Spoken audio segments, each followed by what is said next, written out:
moji, stigli smo na poslednje odredište današnjeg izleta. U pitanju je jezero Palić, kao što ste videli za mene.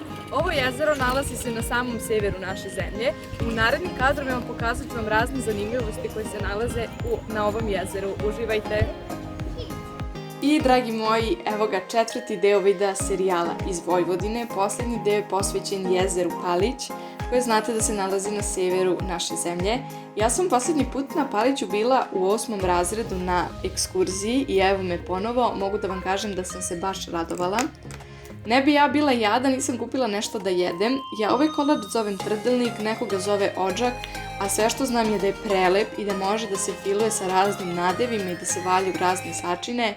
I ovo vam je moja preporuka topla da probate čim budete bili u prilici ovaj kolač, ja ga obožavam i naravno moja preporuka vam je da ako budete bili u prilici posetite Palić. Mi smo se ovde, vidite, šetali kejom. Ova marina me toliko podsjeća na Hrvatsku, ne mogu da vam opišem uopšte, za ovaj deo nisam imala osjećaj kao da je u Srbiji, već kao da je more u pitanju.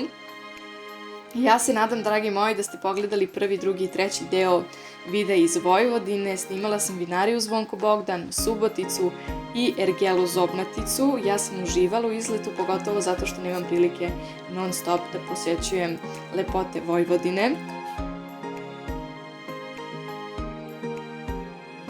Svratili smo mi da večeramo, to je bilo negde oko 7, pola 8 i posle toga smo krenuli kući, tako da evo i to sam vam malo snimila, a nadam se da vam se ovaj video svideo i da ste videli nešto novo.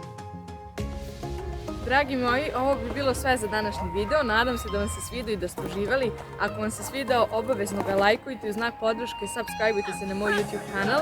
Obavezno mi u komentarima napišite šta vam se najviše svidelo iz današnjeg vloga. Ljubim vas puno i pozdravljam. Ćao i pozdrav sa Palića!